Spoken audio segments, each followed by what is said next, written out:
Varikatseli, ya'ni hozirgi kundagi yoshlarni tupikka olib kirib tiqib qo'yayotgan, haqiqatdan savollariga javob topa olmayotgan aynan o'sha kasallik, ya'ni qon tomirlaridagi buzilish holatlarini, qon aylanishdagi buzilish holatlari haqida bugun to'liq gaplashamiz.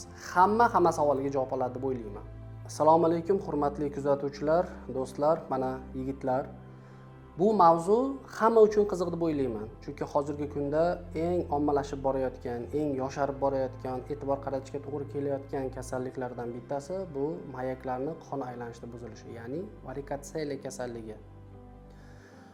Bu kasallikda hozirgi kunda gaplashadigan eng asosiy mavzularimiz bu kasallik o'zi nima? Qanday kelib chiqqan bo'lishi mumkin? Davo chorasi qanaqa? Qanday tekshiruvdan o'tish kerak? Qachon operatsiya qilish kerak? Qachon kerak emas? Va buni oldin olish uchun nimalarga e'tibor qaratib yurish kerak? Va buni operatsiya qilishlik bizga nima beradi va qanday asoratlari bor? Hammasini gaplashib o'tamiz. Birinchisi, bu varikatseli o'zi nima? Bu kasallik aynan vena qon tomirlari bor. Masalan, mana bu mayak bo'ladigan bo'lsa, bunga keladigan hamda oziqa kislorod beradigan qon tomir, arteriya va bundagi keraksiz moddani olib qaytib chiqib ketadigan qon tomir bu vena qon tomiri deyiladi.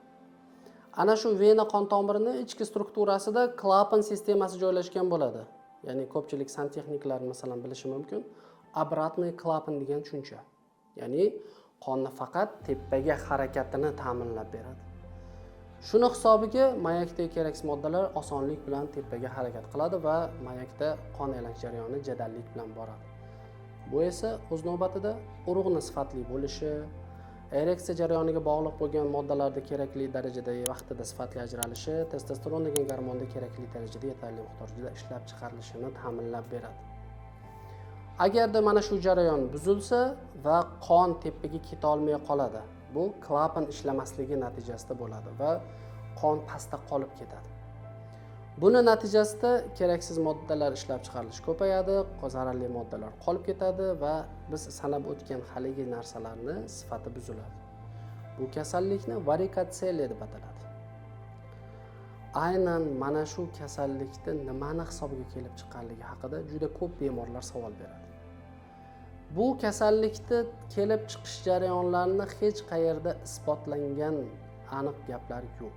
Faqatgina tajribadan kelib chiqib gapiradigan bo'lsak, og'ir darajadagi ish qilish, ya'ni nagruzkalar, uzoq vaqtlik oyoqda turish, qon kasalliklari, qon tomir kasalliklari hamda qo'shimcha yondosh kasalliklar bor ba'zi bir bemorlarda shu qon aylanishidagi buzilishga olib kelib qo'yuvchi.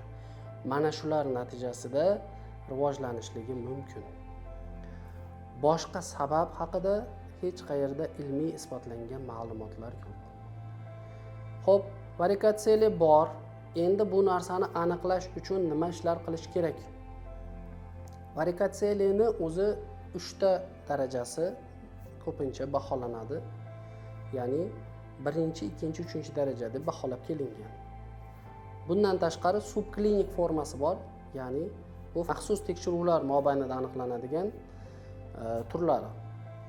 Endi buni oddiy ko'z bilan ham farqlashda imkoni bor mutaxassis uchun. Ya'ni bunday holatda bu tashxisni qo'yish uchun baribir urolog yoki androlog shifokorga murojaat qilish kerak. Bunda biz nimaga e'tibor beramiz? Bemor kelganda mayaklarni palpatsiya qilib ko'ramiz. Ya'ni palpatsiya qilgan vaqtimizda mayakni ustidagi o'sha qon tomir chigali qo'limizga bilinsa va aynan ko'zga tashlanadigan darajadagi shishib turgan bo'lsa, bunda 3-bosqich, ya'ni eng og'ir darajasini aytishimiz mumkin. 2-darajasida tashqi tomondan bilinmasligi mumkin, lekin qo'l bilan ushlaganimizda qon tomirlaridagi taranglikni sezishimiz mumkin. 1-bosqichida esa kuchangan vaqtida vena qon tomirlarida ozgina kengayish kuzatilishini sezishimiz mumkin. Lekin bundan tashqari subklinik formasi bor. Qo'l bilan umuman bilib bo'lmaydi. Faqatgina maxsus Doppler tekshiruvida bu narsaga aniqlik kiritish mumkin bo'ladi. Endi buni tashxisini qo'yish uchun hozir aytganimizdek Dopplerografiya, ya'ni UZI orqali baholanadigan, qon aylanishini baholaydigan tekshiruv mezoni bizga yordamga kelishi mumkin. Mana shu tekshiruv orqali biz birlamchi tashxisni qo'yib olamiz va bu kasallikda buni qachon operatsiya qilish kerak, qachon kerak emasligi haqida bosh qotirishni boshlaymiz. Ya'ni operatsiya qilish kerakmi yoki yo'qmi? Hozirgi kundagi hamma yigitlarda bu kasallik bilan bog'liq bo'lgan yigitlarning savoli shu. Operatsiya qilish kerakmi yoki yo'qmi? Instagramlarda, har qanday sotsial setlarda yuboradigan eng asosiy savollardan biri hisoblanadi. Xo'p, birinchisi, bepushtlik holati kuzatilganda, ya'ni ayol hamda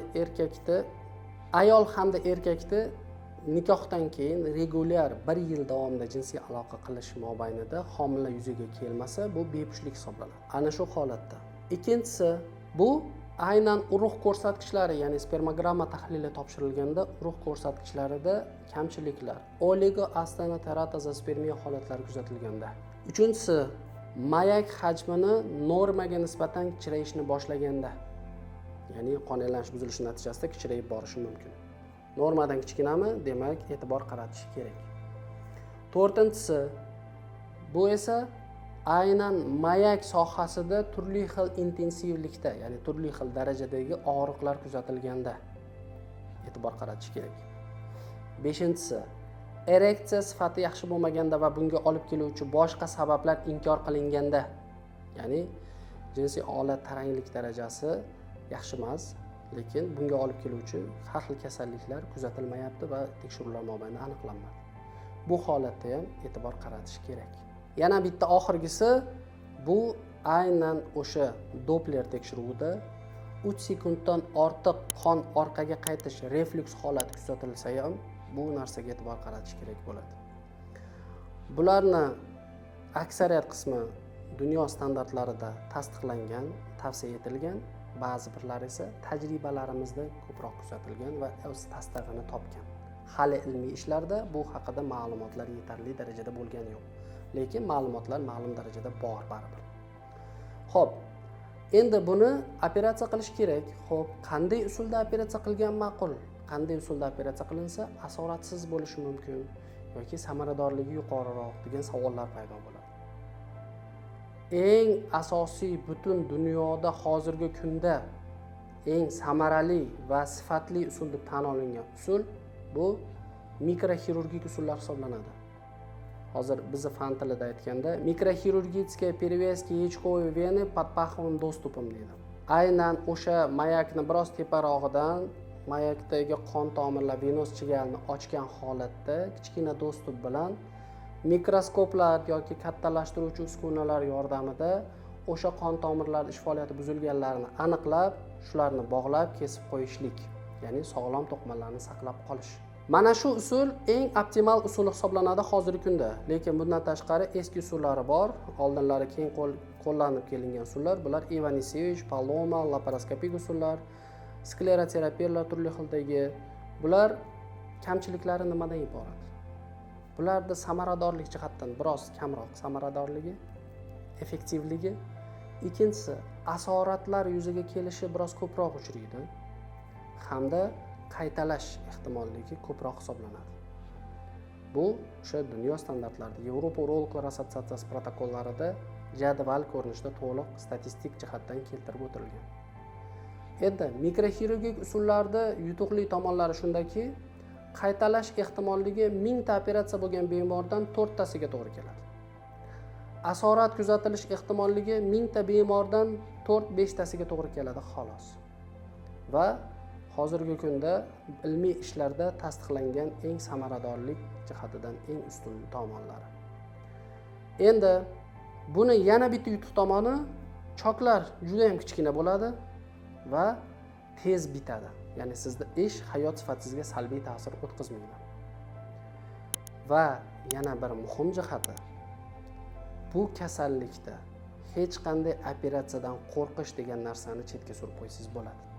Sababi, kelasiz, xohlasangiz mesni, xohlasangiz yengil общий anesteziya bilan bemalol operatsiyani qilib, undan keyin agar mesnida bo'ladigan bo'lsa, sразу o'rningizdan turib, o'sha zahoti bemalol o'qishingizga, uyingizga, ishingizga ketishingiz ham mumkin. Bu narsani biz ko'proq tajribamizda qo'llab kelganmiz va shu paytgacha hech qanday asorat kuzatganimiz yo'q. Tajribalarimizda shu narsalarni ko'p kuzatganmiz. Oddiygina varikatsiyani yengil darajasi bo'lib turib, shu vaqtgacha bepushtlikdan aziyat chekib kelayotgan oilalarga duch kelganmiz. Va bu bemorlarga juda ko'p urologlar, androloglar bunga e'tibor qaratish kerak emasligini ta'kidlashgan. Lekin shu operatsiyani o'tkazib, shundan keyin homiladorlikka erishganlarning juda ko'p guvohi bo'lganmiz. Bundan tashqari, eng oddiy samarali usul hisoblanganligi uchun ereksiyada muammosi bor juda ko'plab bemorlarda ham aynan mana shu operatsiya orqali ereksiyani to'liqligicha tiklashga erishganmiz. Shuning uchun o'z sog'lig'ingizga befarq bo'lmanglar. Kimda bu borada savollar bo'lsa, quyida raqamlarni qoldiramiz. Mana shu raqamlarga qo'ng'iroq qilish orqali o'z savollaringizga javob topsanglar bo'ladi. Hammaga rahmat. Navbatdagi videoyimizda ko'rishguncha salomat bo'linglar.